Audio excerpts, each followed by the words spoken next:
मकर संक्रांति आने वाली है और मकर संक्रांति पे तिल के लड्डू तो ज़रूर से बनाए जाते हैं।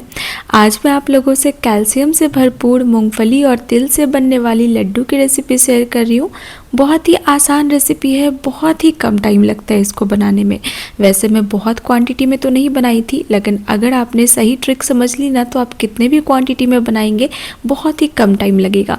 जब भी आप गुड़ से लड्डू बनाते हैं ना, चाहे वो तिल का हो, मुरमुरा का हो या फिर पोहा का हो, तो गुड़ का पाक सही से बनाना बहुत इंपॉर्टेंट है। अगर आपने वो ट्रिक समझ ली ना कि गुड़ का पाक कैसे परफेक्ट बनाना है, फिर आप किसी भी क्वांटिटी में और किसी भी चीज़ का लड्डू बना रहे हो, बिल्कुल टाइम नहीं लगेगा और फील तो बिल्कुल नहीं होंगे।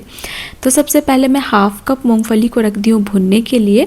वजन में 50 ग्राम होगा और यहाँ पर मैं वाइट वाला तिल ली हूँ 200 ग्राम। ये तिल आपको आसानी से मिल जाएगा किसी भी ग्रोसरी स्टोर में, और इस तरीके से पैकेट वाला तिल का यूज़ करेंगे ना तो ये बिल्कुल साफ़ सुथरा होता है, इसमें कोई भी कचरा नहीं होता है। फिर भी मैं एक बार चेक कर ली थी, बिल्कुल साफ़ था ये।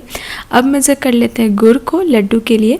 तो 200 ग्राम तिल के लिए मैं 120 ग्राम गुड़ का यूज़ की थी। अगर आप कम मीठा खाना पसंद करते हैं ना तो हाफ़ यूज़ कीजिएगा, जितना भी तिल है उसका आधा गुड़ लीजिएगा, लेकिन इससे कम मत यूज़ कीजिएगा, नहीं तो जो लड्डू है ना वो फीका सा बन जाएगा।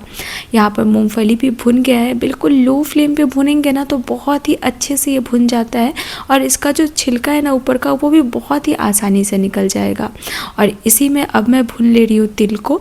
तो ये तिल को भी आपको बिल्कुल लो फ्लेम पे भुनना है। धीरे धीरे इसका कलर थोड़ा सा चेंज हो जाएगा और इससे ना बहुत ही अच्छी सौंधी सौंधी सी खुशबू आने लगेगी। बिल्कुल लाइट गोल्डन सा कलर आ जाएगा इसमें। बस इसको प्लेट में ट्रांसफ़र कर लेंगे और हल्का सा ठंडा कर लेंगे। और जो मूंगफली हमने भून करके रखा था ना, वो भी अभी तक हल्का सा ठंडा हो गया है। तो बस इसी स्टेज पे ना आप हाथ से इसको हल्का सा क्रश करके इसके सारे छिलका को निकाल लीजिए। अगर आप ज़्यादा क्वांटिटी में बना रहे हैं और ज़्यादा क्वांटिटी में मूंगफली है आपके पास, तो आप कपड़ा में रख करके फिर रगड़ करके भी निकाल सकते हैं, लेकिन यहाँ पर बहुत ही कम क्वान्टिटी है। या फिर जो मार्केट में भुना हुआ मूँगफली आता है ना, आप वो भी यूज़ कर सकते हैं।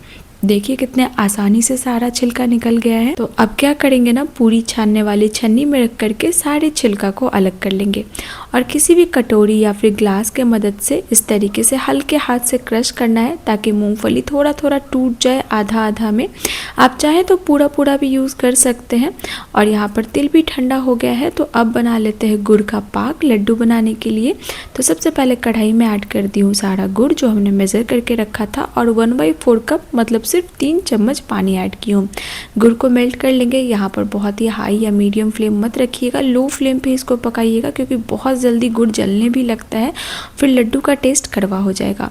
जैसे ही गुड़ सारा मेल्ट होकर पक जाए ना, इस तरीके से बहुत ज़्यादा इसमें झाग बनने लगेगा, थोड़ा गाढ़ा लगने लगेगा।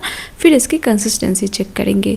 बोल में ठंडा पानी में कुछ ड्रॉप डालेंगे। ये इस तरीके से हाथ में जम करके आ जाएगा और बिल्कुल भी हाथ में चिपकेगा नहीं। ये देखिए एकदम चिकना सा बॉल बनेगा, और इसको खींचने के लिए ना आपको हल्का सा प्रेशर लगाना होगा, फिर ये खींचेगा।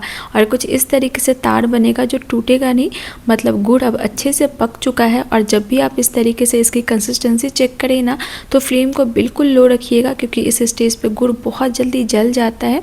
और इसके बाद सारा तिल और मूंगफली ऐड कर देंगे और अच्छे से मिक्स करने के बाद ही फ्लेम को ऑफ कीजिएगा। और ये ना बहुत जल्दी सेट हो जाता है, इसलिए अब इसके बाद आपको सारा काम जल्दी जल्दी करना है। एक बोल में पानी ले लेना है, क्योंकि हाथ में बार बार पानी लगा करके ही लड्डू बनाना है। अगर आप हाथ में पानी नहीं लगाएंगे ना तो ये हाथ में बहुत ज़्यादा चिपकेगा। आप चाहें तो तेल या घी भी लगा सकते हैं। कोई ऐसा तेल लगाइएगा जिसमें कोई स्मेल या फ्लेवर नहीं हो, और फिर आप इससे लड्डू बना लें। कुछ इस तरीके से चपटा भी बना सकते हैं, लंबा में भी बना सकते हैं, या फिर गोल भी, जैसा आपको शेप पसंद हो और जिस साइज़ का बनाना हो आप बना सकते हैं। और इस स्टेज पे ना ये बहुत गर्म होता है, इसलिए बार बार आप ठंडा पानी लगा लीजिएगा हाथ में, फिर बांधिएगा। अगर घर में कोई हो ना तो आप उनकी हेल्प ले लीजिएगा, या फिर अगर आप अकेले बना रहे हैं ना तो आप इस तरीके से पहले ऊपर के पार्ट को जल्दी जल्दी लड्डू बना करके रेडी कर लीजिएगा।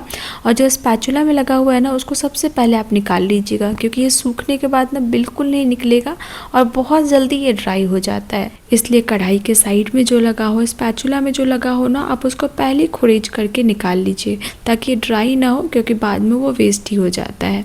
और अगर आप अकेले लड्डू बना रहे हैं ना, तो इस तरीके से दोनों हाथ में पहले रफली बाइंड करके फिर बाद में आप इसको टाइट से बाइंड कर सकते हैं।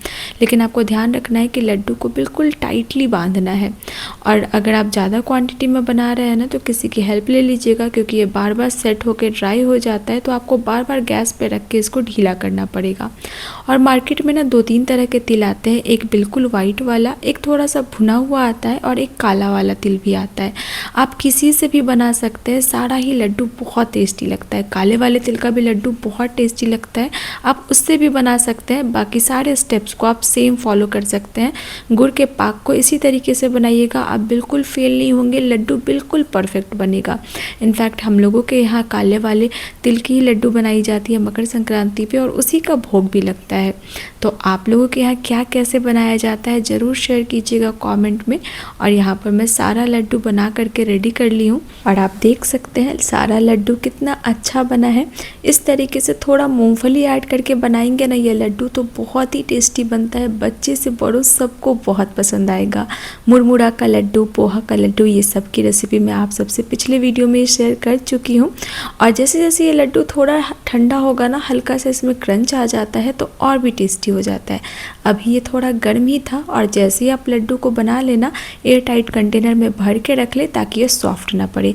बहुत ही आसान रेसिपी है, बस जो मैंने आपको बातें बताई हैं उन बातों का ध्यान रखिएगा। तिल का लड्डू जब भी बनाएं तो तिल को पहले भून लीजिएगा और गुड़ का पाक सही से बनाइएगा, लड्डू बहुत ही अच्छा बनेगा।